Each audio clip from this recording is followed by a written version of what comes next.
y'all just chill for a minute?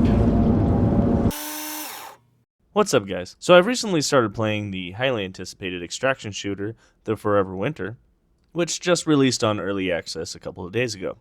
The game drops you into a war-torn world, where two futuristic military factions are fighting over the planet, and have essentially turned the place into a wasteland.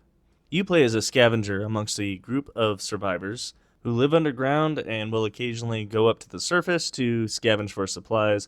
This could be anywhere from weapons to water, food, medical supplies, etc. Now, this game, like I said, is in early access.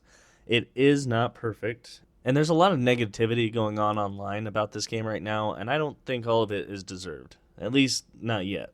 So anyway, let's start with the good. The biggest thing going for this game is it has an awesome aesthetic. I think the aesthetics of this game are really what kind of got it so anticipated in the first place.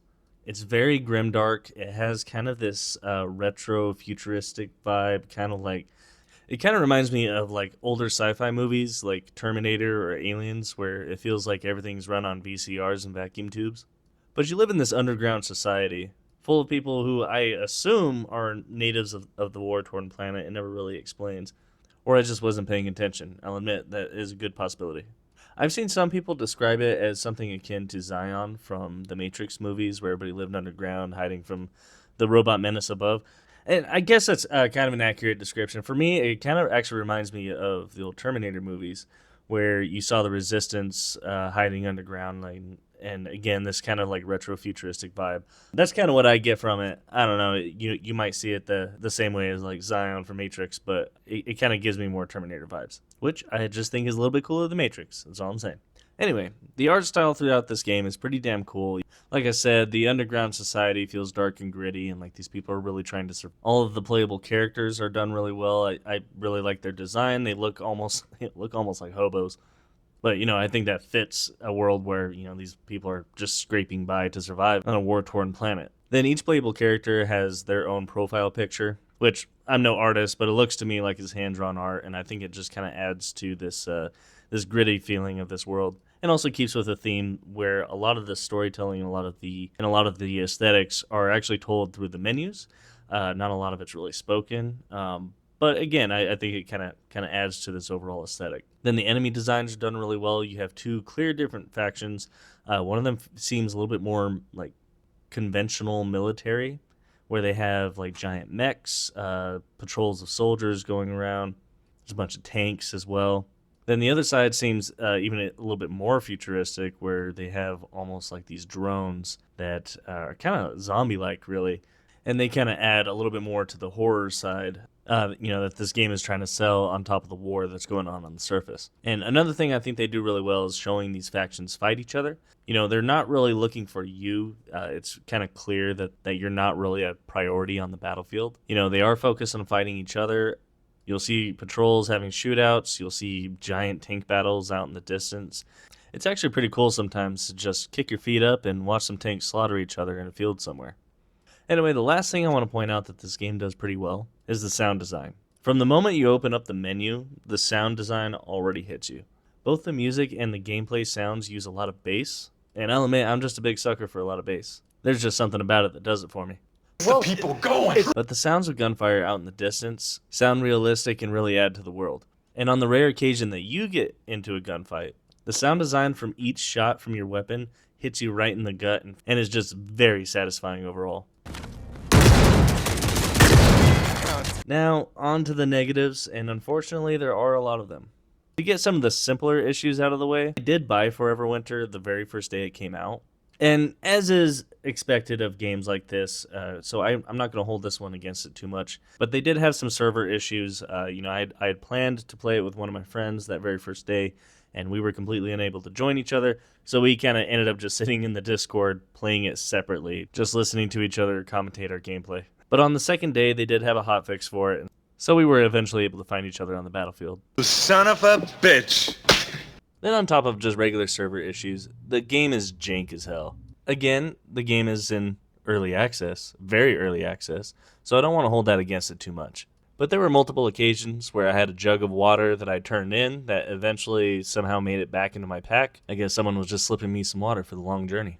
Then I would witness enemies losing their pathfinding, running into walls, big mechs walking in circles. There was at least one occasion where I walked directly into an enemy and he did nothing. He just didn't even notice me. Bro let me off with a warning.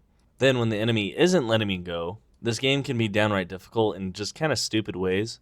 I don't mind when a game is hard. In fact, I actually kind of like a little bit of challenge with a game, especially for PvE games. But this game is just wildly inconsistent with its difficulty. Sometimes I would get caught and just executed on sight, and other times I'd have a whole squad shooting hundreds of bullets at me and I escape with barely a scratch on me. Again, I understand early access. A lot of those things can be fleshed out and can definitely be fixed, but right now they can sometimes be a little game breaking, especially when this game has such a heavy focus on stealth. So when it's so inconsistent like that, it can really ruin the immersion. Then there are a few issues with just the design. The UI is pretty clunky, which, again, I don't want to hold it too much against the game because it uses a very similar UI to a lot of other extraction shooters, survival games, and such, for managing your inventory, your weapons, your loadout, and such. So I won't really hold that against Forever Winter, but I just kind of have a complaint about that in general. I don't like when games use this kind of loadout system, this kind of UI. It's kind of confusing to learn. I understand if you play a lot of these games, it might not be that big of a deal. You might be used to it, but there are a lot of other games that have also done a similar UI, but done it better. You can look at like Sons of the Forest, for instance, which is just a lot easier to learn and a lot easier to use. The other design issue, and to me, this is kind of a big problem, and that's the map design. While the maps are very cool looking, like I said, they have the great aesthetics. It's a cool looking battlefield. They got a lot of things going on. I just don't think they're very well designed with gameplay in mind. The maps are a lot smaller than I expected, so it makes hunting for resources, which is the main point of the game, it can make that feel very tedious and sometimes repetitive, especially if you have to go back to that same map to finish a quest. And then again, keeping in mind the map design, they can be very claustrophobic, which actually I don't think that's necessarily a bad thing, especially when you're having to maintain stealth.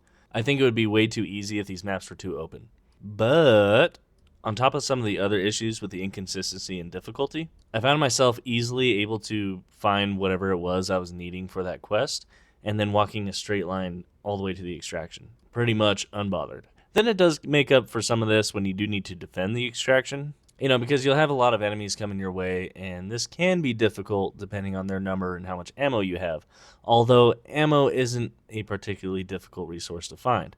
And I understand I'm only a few hours into the game. I'm sure the difficulty does ramp up as you get further in. At least that's what it feels like it's preparing me for. But I do really think that Forever Winter could benefit from using larger maps that really force me to put in more work for scavenging and actually, trying to survive, as is the point of the game. Because right now, while it can be difficult to find what you're needing for your quest sometimes, it's not that difficult to find other resources such as weapons attachments, ammunition. Then it's actually not that difficult to avoid most of these patrols. Now, like I said, sometimes when you do end up running into them, they'll execute you on sight. But because these maps are so small, even if you do run into trouble, you run back, 20 feet maybe, and then you just make another beeline for the extraction point. It's just a little too easy to get there. It's a little too easy to actually complete a lot of these quests, especially where a lot of the difficulty of these quests comes from really just actually being able to find the thing you need, like a jug of water or a component or something, rather than selling the actual difficulty of having to live underground on a war-torn planet. Now, speaking of living underground on a war-torn planet, one thing that this game has going for it that I really hope they add more to is just the lore and overall world of this game. Because right now it's pretty bare bones, and I'm interested in learning more about it. I think that's why most people actually got the game in the first place, is because it looked like an interesting world. I want to know more about why these two factions are fighting with each other. I want to know more about the factions themselves. Why are these survivors here? Are they native to the planet? Are they deserters from one of these two factions? I'm just interested in learning more about the world you're actually playing in. I understand that they do have a little bit here and there in some of the text conversations you have, like when you're in your underground base and you go to get another quest. It'll give you little snippets of lore here and there, which I think is actually a pretty good storytelling device. I don't mind that. But the actual world building does seem to take a bit of a back seat, and I think that's probably the strongest point of this game. And so I think if the developers want this game to last, then they should really dive deep into the lore with this and build a fully fleshed out world. But Then again, I'm a huge lore guy. I just like reading shit. So I might be a little bit biased in that regard, but it would definitely keep me interested. And I do understand that there's some YouTube videos out there that do deep dives into the lore. And, this might be a little hypocritical of me being that I'm, making YouTube videos. But I don't always want to watch a YouTube video to learn the lore. I'd rather be able to just play the game and know it. So yeah, Forever Winter has a very interesting world, and I think they should really focus on that. It's a strong point that could probably carry them through this early access stage. So for me, this game has a lot of potential, but it definitely needs a lot of work. I think people are being a little too harsh with it because I do think the developers have been very open and honest about where this game is. They never tried to sell it as being anything that it wasn't. They never tried to act like it was a finished product. They were very open and honest that this was a very early version of the game, and they were going to build upon it as things go on. I understand that developers abandoning their game is a story that is as old as time when it comes to early access. But the developers have already earned a little bit of my trust by fixing the server issues pretty quickly, and they were very communicative. Communicative. They communicated very well while they were dealing with these server issues and never left the community in the dark. So right now, this game has some serious issues. It has a very long way to go. I don't think it'll really be ready for probably another year or two.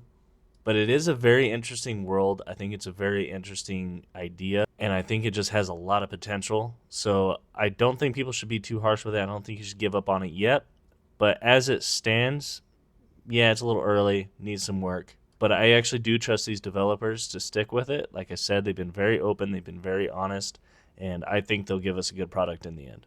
Anyway, thank you for watching. If you've played Forever Winter, go ahead and give me your thoughts below. Go ahead and like this video, and if you're not subscribed, go ahead and subscribe, and maybe watch another one.